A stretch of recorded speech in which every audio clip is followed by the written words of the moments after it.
Welcome back mga ka-TV. Ang video na tatalakayin natin ngayon ay ang chapter 2 ng The Beginning After the End, at kung bago ka lang sa channel ko ay huwag mahiyang mag-like, subscribe o follow at i-click ang notification bell para ma-notify ka sa susunod na video. Paalala, ang video na tatalakayin natin ngayon ay maaaring mag-iba mula sa ilalabas na anime. Hindi ko inaangkin ang mga drawing o anumang materyales na ipapakita. Ang layunin ko ay magpakita ng suporta at magbigay ng impormasyon tungkol dito. Ang lahat ng kredito ay nananatili sa mga orihinal na may-ari. Maraming salamat, si Art, na dating isang makapangyarihang hari na namuno sa mga hukbo at tumalo sa mga mandirigma mula sa iba't ibang panig ng mundo. Ay muling isinilang bilang isang sanggol at ngayon ay nahihirapan pa ring tanggapin ang kanyang bagong anyo. Sa kabila ng kanyang mga dating tagumpay, hindi niya inaasahan na mararamdaman niya ang ganitong klaseng pagmamalaki matapos niyang matagumpay na gumapang sa unang pagkakataon. Ang kanyang ina, si Alice, at ama, si Reynolds, ay maingat na nagbabantay sa kanya upang hindi siya mabunggo sa anumang delikadong bagay. Subalit, nang aksidente siyang bumangga sa isang salamin, sa halip na mag-alala, natuwa pa ang kanyang mga magulang habang pinagmamasdan siyang namamangha sa sariling refleksyon. Para sa kanila, isa lamang siyang cute na sanggol, ngunit para kay Art, mahirap tanggapin na siya ay tinatawag ngayong Art, isang pangalang masyadong kaaya-aya para sa isang dating hari. Gayunpaman, habang tinitingnan niya ang kanyang sarili sa salamin, hindi niya maiwasang aminin na siya nga ay talagang kaakit-akit. Sa isang mapanuksong ngiti, pabiro niyang iniisip na ang mga kababaihan sa hinaharap ay dapat nang maghanda sa pagkabigo ng pag-ibig dahil sa kanya. Kinagabihan, matapos siyang halikan ng kanyang ina at ihiga sa kuna, nagpanggap si Art na tulog. Nang makalabas na si Alice sa silid, agad niyang tinanggal ang kumot, tumalon mula sa kuna, at palihim na lumabas ng kanyang kwarto. Alam niyang babalikan siya ng kanyang ina makalipas ang halos isang oras upang tingnan kung maayos siya, kaya naman sinamantala niya ang pagkakataong ito para sa kanyang gabi-gabing pakay, ang pagbisita sa silid-aklatan. Simula nang matuklasan niya ang silid na puno ng mga libro, ginawa na niya itong taguan at pinagkukunan ng kaalaman tungkol sa bagong mundong kanyang ginagalawan. Habang nagbabasa, inalala ni Art ang kanyang mga natutunan.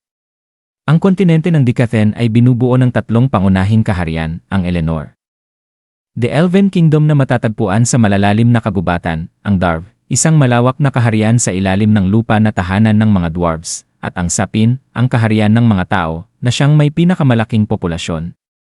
Ang sistemang pampulitika ng mundong ito ay pamilyar, ngunit may malaking kaibahan sa dati niyang mundo.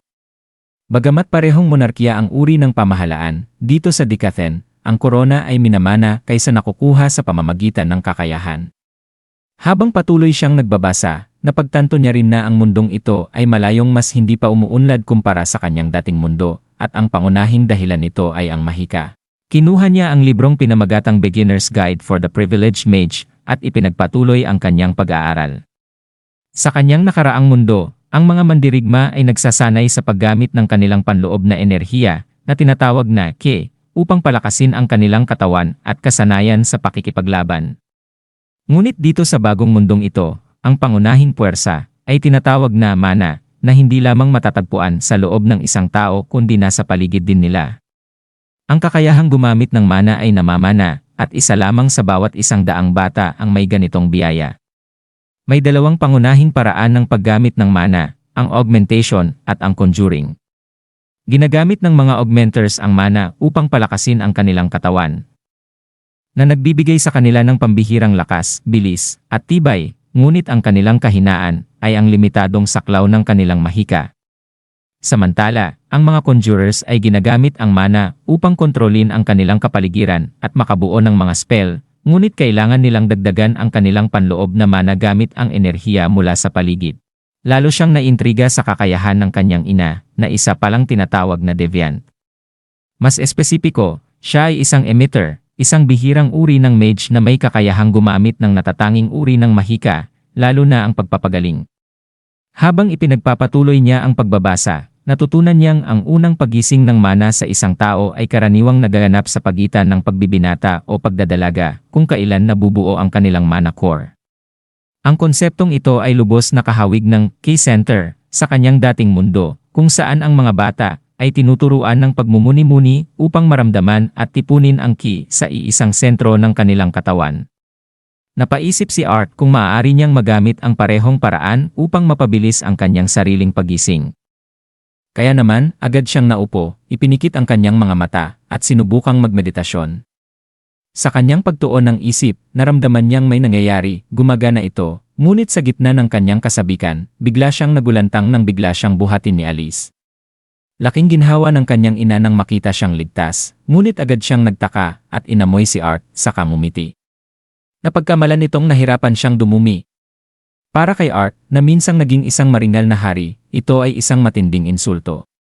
Papunta na siya sa landas ng pagiging pinakadakilang mage sa mundong ito, ngunit sa halip, siya ay napagkakamalang isang batang may problema sa tiyan. Ngunit bago pa siya makapagtanggol sa sarili, bigla niyang napagtanto ang isang bagay, sa sobrang pagtuon niya sa kanyang mana core, hindi niya namalayang. Talagang nadumi siya sa kanyang lampin. Mukhang kahit na may malalaking pangarap siya para sa hinaharap, kailangan muna niyang harapin ang realidad ng pagiging isang sanggol, kasama na ang pagpapalit ng diaper. At dito nagtatapos ang chapter 2 ng The Beginning After the End. Gusto niyo po bang ng chapter 3? Comment down below. Sa mga sumusuporta pala sa akin, sana magpa-membership kayo sa aking channel kung saan pwede kayo magkaroon ng badges, emoji features, shoutouts, at maraming pang iba. Yun lamang po at muli maraming salamat.